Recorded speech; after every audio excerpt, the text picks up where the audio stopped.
session this morning. It's a pleasure for me to announce our next speaker, Professor William Rundell from Texas A&M University in Austin.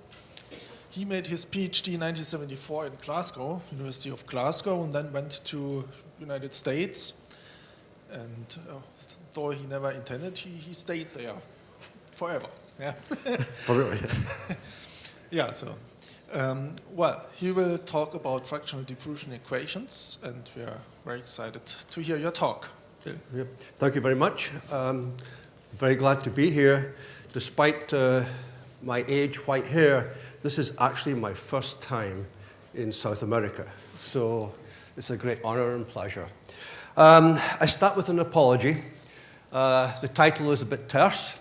And I'm afraid the speed of what I'm going to do for background for 3 topics, I'm going to talk about fractional diffusion equations, I'm going to talk about the probabilistic models behind them to try and tie in the physics, and of course in the end, it's all about inverse problems. So for those who know something about fractional diffusion, it will be slow and boring. For those who don't, it will be fast. Anyway, we go. And, oops, wow, maybe we don't.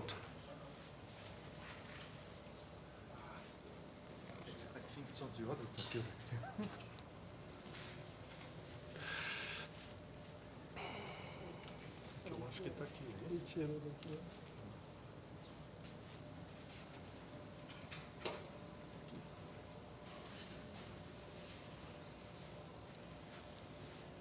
See, I said it was going to be very slow.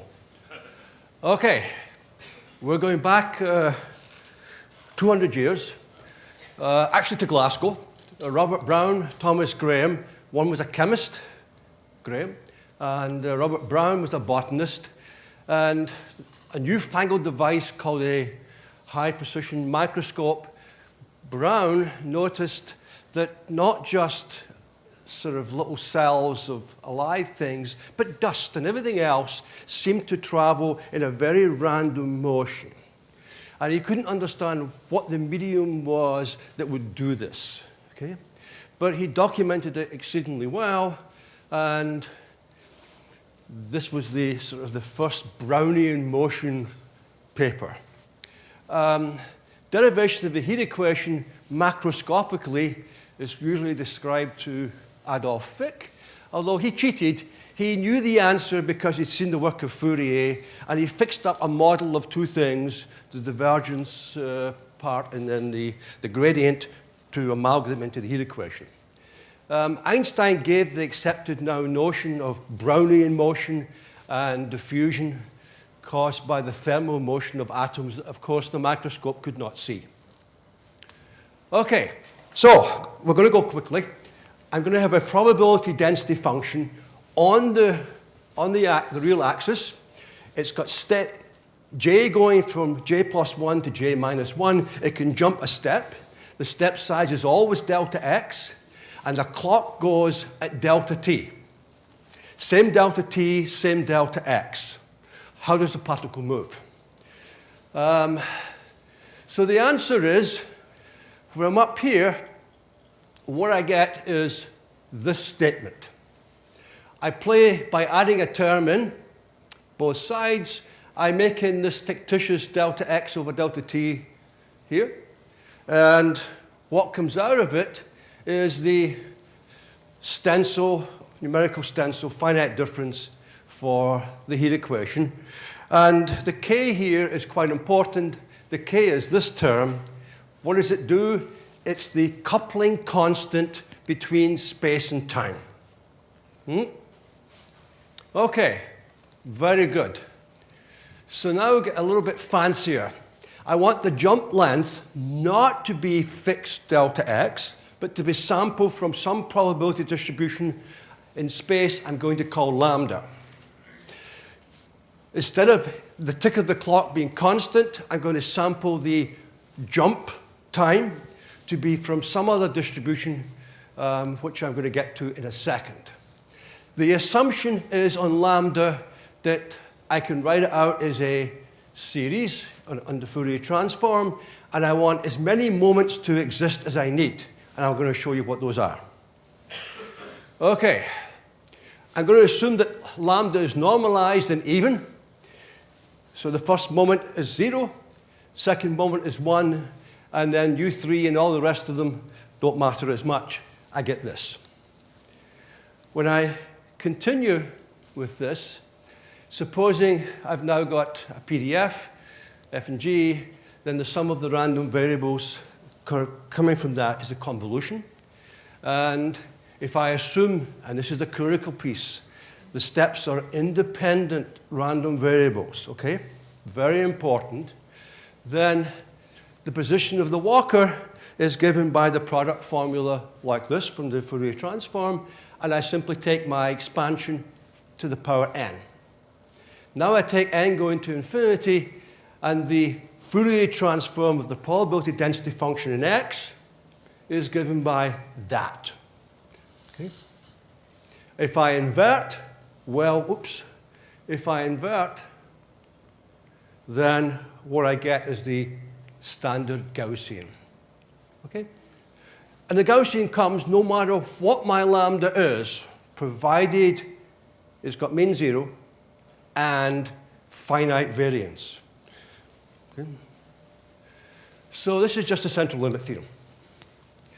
So the whole procedure requires that the second moment is finite. Okay, now we're going to put in time. There's a coupling constant k delta t like I had before. And now what I'm going to do is ask how I invert things. And you know the answer. The PDF that comes out of this is going to be given by the Fermat solution of the Heat equation. Okay? So this is a derivation from random walk.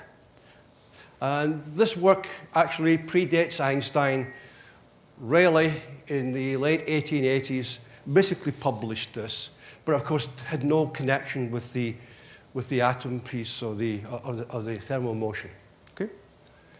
Okay. Here's the bottom line. For fixed t positive, it's a Gaussian distribution in X, mean 0.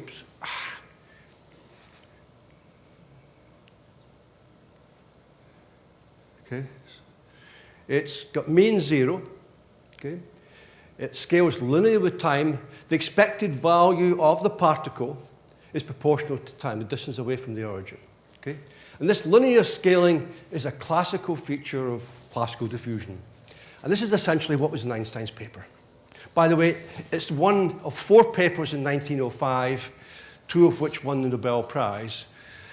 Of the ones that are famous, E's mc squared and all the rest of it, there's one paper that is actually referenced more than the other 3 put together, general relativity there. Guess which one it is? It's this one.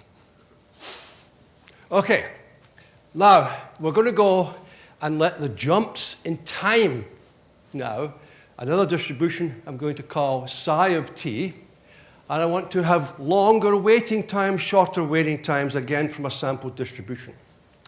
And when I do this, then the goal is to determine, where the walker will be at a given x and t. Okay? So I'm going to make certain assumptions again on both of these things. And what I'm going to assume is that the mean of the time one, the psi, is finite, nothing more, just finite mean. And the variance of the space exists. Then I get the Classian random walk. This is one here with a Poisson psi of t and a Gaussian lambda x. You don't stray much from the origin. It's very zigzaggy. You can see it. Classical Brownian motion. Okay. So what if now I categorize this as I've got a waiting time t given by the mean. I've got a standard deviation sigma coming from this. What do I get? The answer is if both t and sigma are finite, the long-term limit, central limit theorem says you have Brownian motion. Right? So classical diffusion will always happen if your two probability densities are such that the space one has a finite variance and the time one has a finite mean. Any other thing that you add into it doesn't matter. Okay, fractional calculus. I told you it would dot around. Well, of course, it starts probably starts with the Greeks, but the first sort of usual way to describe this is Euler and Bernoulli in the 1730s showed how you can take standard things like factorials, use analysis, and make them into something that, well, can depend on a real variable. Later on, 100 years later, complex, right? So the gamma function is simply in this category. And then, I'm afraid, somewhere around the 1740s, actually, even before that, there's a 1690-something paper by Leibniz, which asked, can you define derivative of order a half? And they gave a formula for it. And so he did what is there in red. You replace the differentiation formula, the nth derivative, by a real number. What does it all mean? Well, here's ones that you will see in much of the literature. By the way, I want to take this off quickly. You might look at them, but I can tell you, as far as we're concerned, all of these formulas here are wrong. They're wrong for a reason I'm going to explain. We go to the 1820s. This integral operator arose in Abel's solution of the Tautochrom and Bristlecone problems. And he actually was inspired by Huygens' ideas. And this integral operator now, of course, is well known. And he had a formula for inverting it and therefore solving the Bristlecone problem. Standard thing you do in an undergraduate, senior undergraduate class, showing them calculus of variations.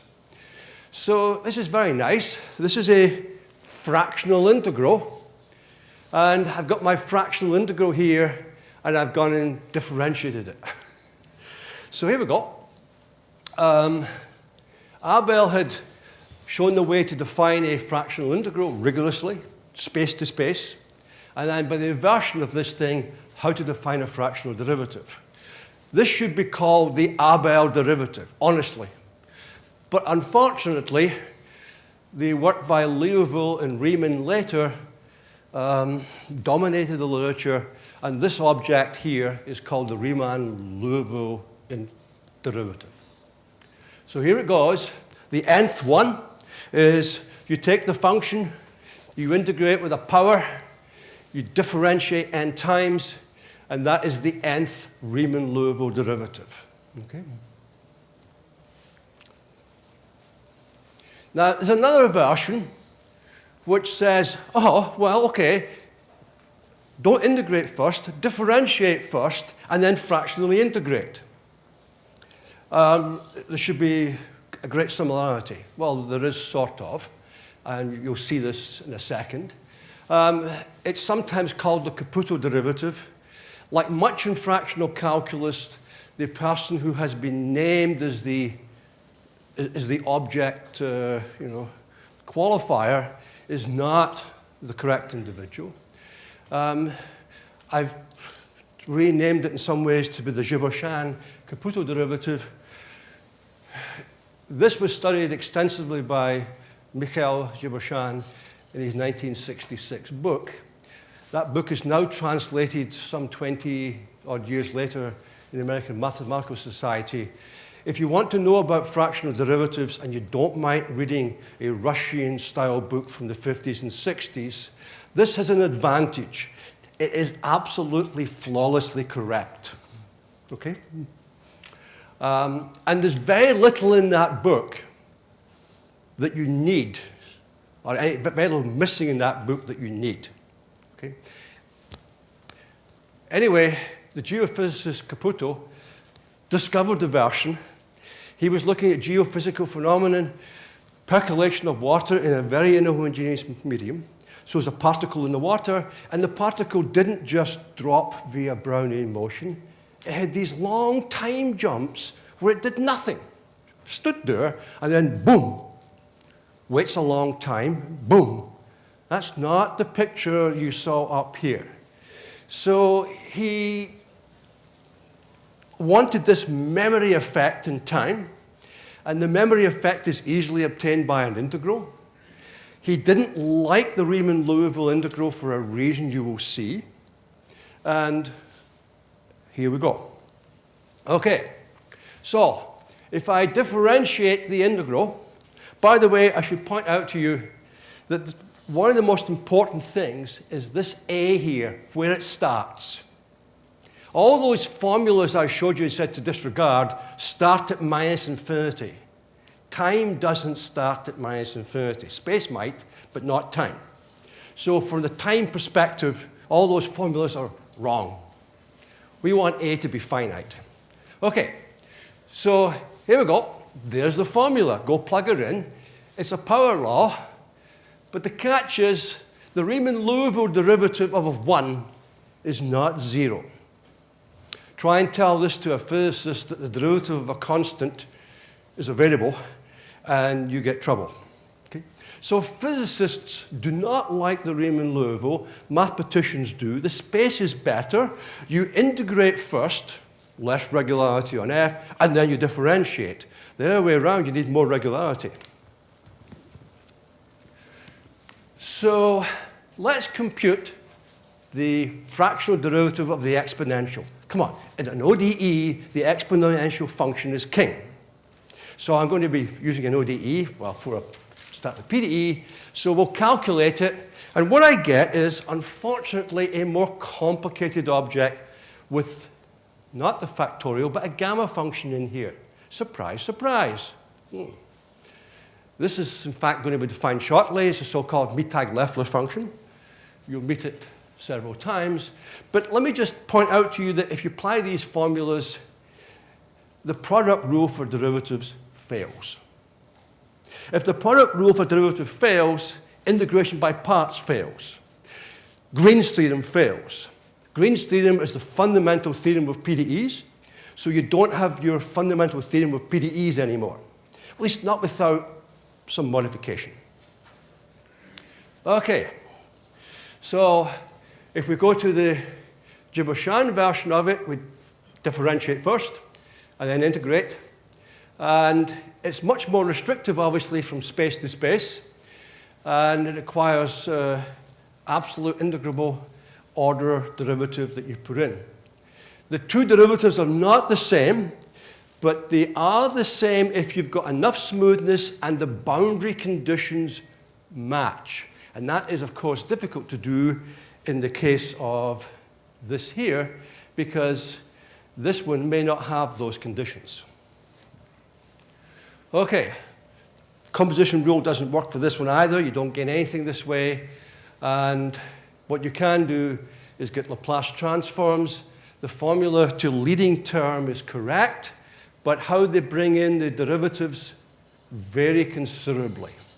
This here may not exist. Okay, so here's some more members of the zoo. I've shown you two. You can, and I've now put in x, not t, because typically, if you want to do boundary value problems, you would have a left-right situation, and you have the so-called Riesz derivative, the symmetric one with beta as a half. If you go from minus infinity to infinity, it's called the Weil derivative. If you start in this game early, you can get your name attached. And things like the fractional powers of Laplacian coming from a pseudo-differential operator with symbol given by that. And these are commonly used for space derivatives. Okay, here's the important message that's take home. There's lots of fractional derivatives, okay? You've got to specify where they start. They're all non-local operators. They've got memory. But this is going to cause anxiety with the analysis, as you'll see. You've got problems with domains and the starting points. You've got to include those, otherwise it doesn't work. So I promised you that we have to talk about the Tag Leffler function, and so here we go. 1905, 4 papers put out by Tag Leffler analyzing this function. He had apparently either no clue or probable interest in the reasons that this was coming from Abel's integral equation, which it would be at the time. But he showed the properties of this function pretty clearly. It's not so easy. The E11 is just the exponential. It's, depending on the alpha beta, it's a function, it's a entire function of order 1 upon alpha type 1. And it's completely monotone in the negative axis, just like the exponential is. And it's got a nice Laplace transform. I could flick back several pages, and you'd have seen this transform in the derivative of the Caputo, but we'll get there.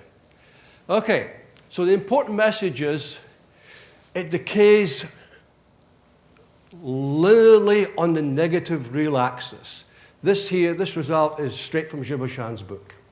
It grows super exponential on the positive axis, much faster than the exponential, but on the negative axis, it decays only as a polynomial. Different creature. Here's some pictures.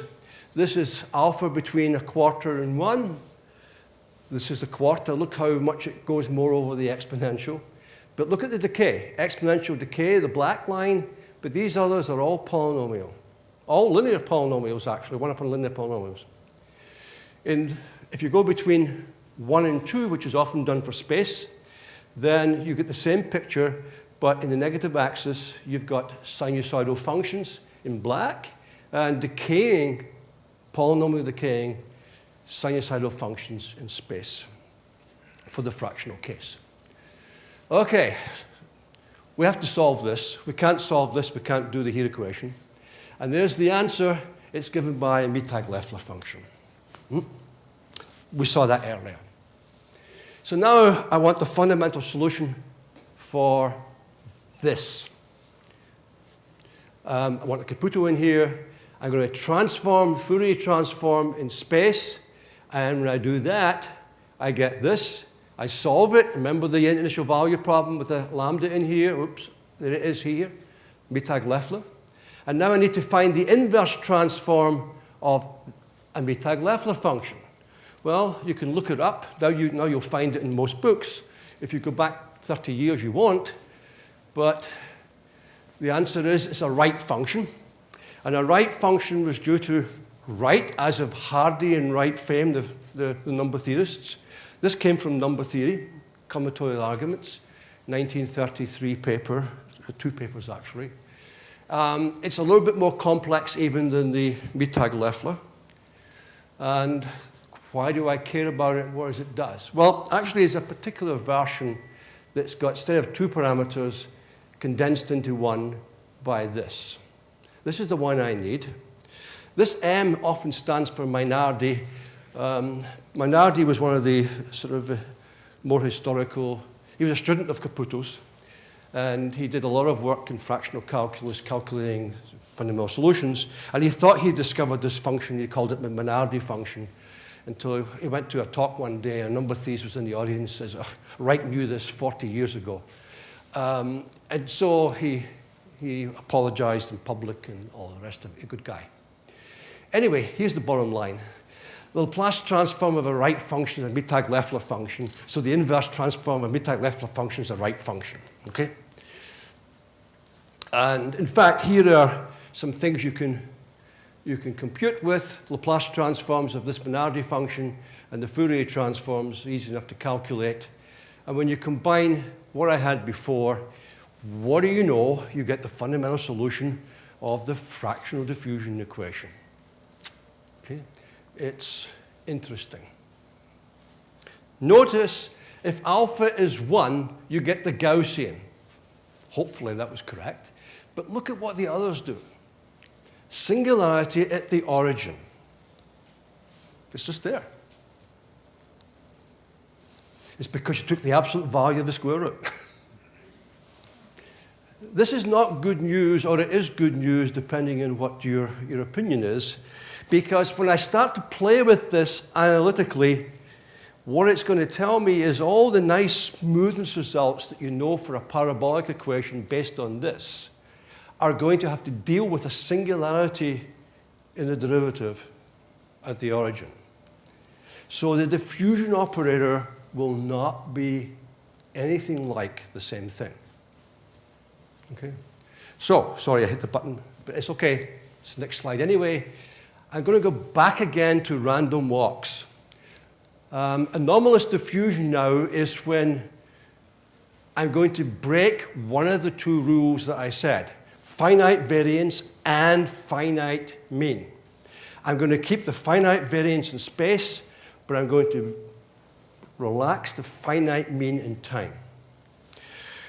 There's lots of ways you could do this, but the simplest is to take a power law asymptotic at infinity. I would need to have alpha at least 1 here before this would make sense, but I've reduced it, so the derivative of that thing will not, times t, will not be integrable.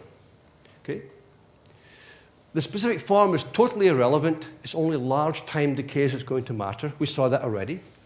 And so what's going to happen is that the probability density function, the closer alpha is to 0, the slower will be the decay, and the more likely a long waiting time. Okay. So the analysis I had before breaks down. Okay. If I rescale things a little bit and take, again, the Laplace Fourier transform, I get something that looks like this. I've taken the Laplace transform in my time variable and the Fourier transform, the twills, in the space. And then when I try to play with this thing and then do the inversion, it's a lot of boring analysis. I've got to send the sigma and the tau here to 0, simultaneously keeping this fixed piece. And when I do that, what do you know? The Fourier Laplace transform of probability density is this. We've seen this before. And so when I do the inversions, I get a Tag Leffler function. When I do that, I invert it, and I get a right function, the special case of it, and I compute the same probability density function. So the bottom line from this is the anomalous diffusion, dropping the mean in that particular form, says you're going to get an equation that's based on a fractional derivative and vice versa. Okay. So when you look at, for example, what the mean now becomes in space, you end up with this equation. The probability, the variance of your variance of moving from the origin in a position x is proportional to t to the alpha, no longer proportional to t. So it goes sublinearly with time, and this sub is called subdiffusion. Okay, I can do exactly the same thing in space. If I decide to remove the finite variance, I can do it by something like this. And then I'm going to get a space fractional derivative instead. And I can do it in both space and time. Okay. Here is 2 pictures. This looks very different from my Brownian motion. The thing just sticks around for a while, doesn't do anything, and then it jumps. Then it jumps quite a, so this looks very random. But what's looked very random is not just the jumps up and down, but the jumps of the time length, because I'm assuming there's a possibility of an infinite time jump. The case of the lambda being, assumption being dropped, you get what looks like Brownian motion, but look at the difference in the scale. It can go vast differences, right? It can leave the original point very quickly.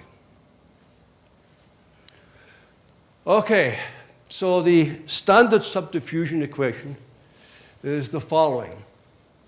I've got a time derivative, fractional. I've got an elliptic operator A. I've got a forcing function. I've thrown 0 conditions in the boundary and some initial data. Everything would be just the parabolic equation if I had to put alpha as 1. Now, I've only got one fractional exponent here because I only had one decay. The question is it the only possibility? And no. There's a multi-term version. So this means that your probability density function has a series of terms like this, all of them break the mean finite condition. And if you use this, do the same kind of thing I indicated, then you get a term like this. And then there's a so-called fully distributed version where the derivative is, let's say, mu, and it's given as a measure against a fractional derivative of order alpha over the entire interval alpha from 0 to 1. Okay. Summing. Local arguments don't work. Just stop there. So forget the strong maximum principal arguments. Point, ball, round point, doesn't work. It's got very limited smoothing properties. That's going to change all your direct estimates, and therefore it's going to be hard for your inverse problems. There's no Crank-Nicholson. It's a integral operator. You've got to store all the values in time to where you want to go. If you're in 3D, you've got to store a whole bunch of 3D time slices. Is it an accurate solver? No. The best you can do is 1 plus alpha. So it's not even remotely second order. Okay? And the most important thing probably, it's no longer a Markov process. So here's a picture. This is the picture of the interval 0 to 1. I've got a function that looks like this, the green. In fact, it's just sine pi of x. That's my initial data. I'm going to let the evolution equation run. And when I run, my solution is, of course, just this. And there is the profile you expect. Decays very rapidly. That's standard diffusion. Okay?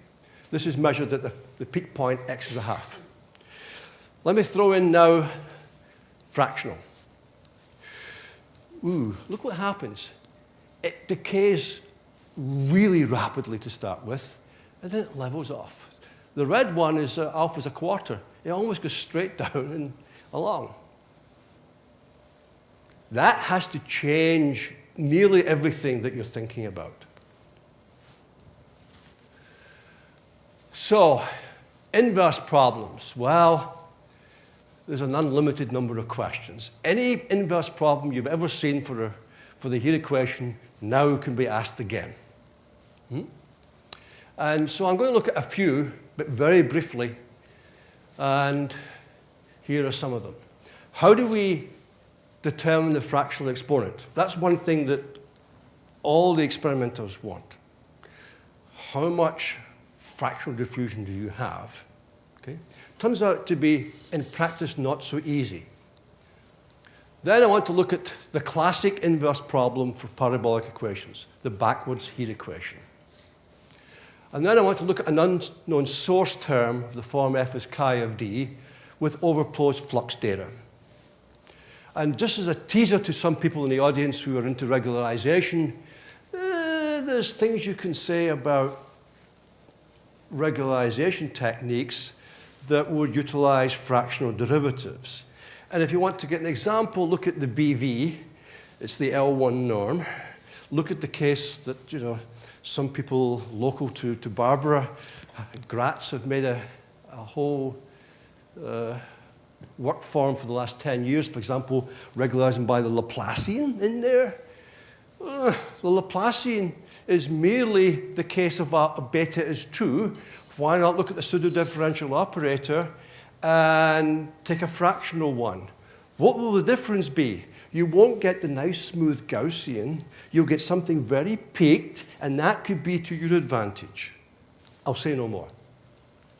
Okay, so here's the answer to the first one. For a single exponent, you just look at a time trace. The time trace is going to follow the Tag Leffler function. The Tag Leffler function has got a given asymptotic. You saw the different ones, right? In fact, the Giboshan formula tells you what actually is the asymptotic formula. You match up to your time data, read off alpha. Easy. Okay? If you don't like doing that, take the Laplace transform of your data. I know that's an extra smoothing. But if you do that, out pops the value at the origin. Now, for the multi-alpha situation, analyticity again plays a role. If you decide, which I don't advise, but you decide to take the Laplace transform, an extra smoothing onto an already very opposed problem, then what you get is a rational function in the variable s, depending on the two coefficients that I had. And now I've got a rational function with poles in the negative axis, and I've got s going on the real axis. Hey, it's analytic. And they could continue and read off the q's and the alphas. Of course, it's highly ill-conditioned, and that was proved by Lee and Yamamoto. The distributed case is actually more complicated because the function mu of alpha needn't be, well, the result I'm going to mention only assumes continuity plus conditions at the origin. And you can get a representation theorem involving mu of alpha and the kernel M. And when you expand this in powers of alpha and use the Munz-Zatz theorem, you can show that, in fact, you can recover such a distributed thing too. The ill conditioning here makes the one above look non-existent.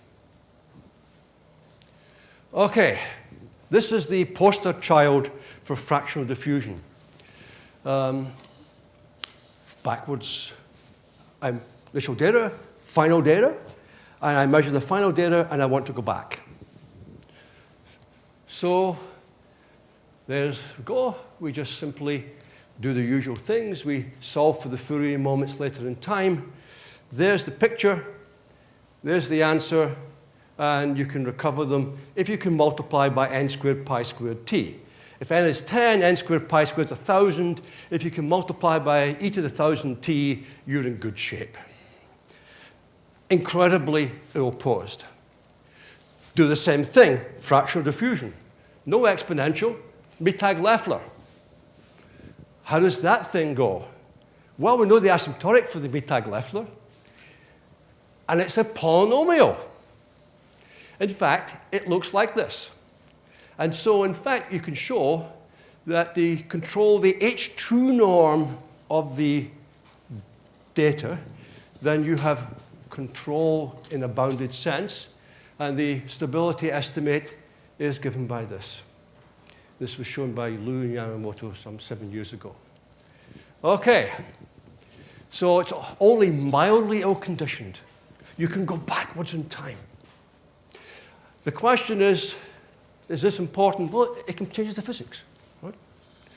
And the question is, do you have the complete story? And the conjecture is it's always easier to do this. Should be. But the answer is no, because remember what happened. The diffusion was like this, exponential, for the heat equation, and straight down and along. That straight down piece, lost of information. If you measure it very long times, you can forget classical diffusion. If you measure it very, very small times, you can forget the other one. Okay? So let me just get to the last slide, and thank you for your time. Thank you, Bill.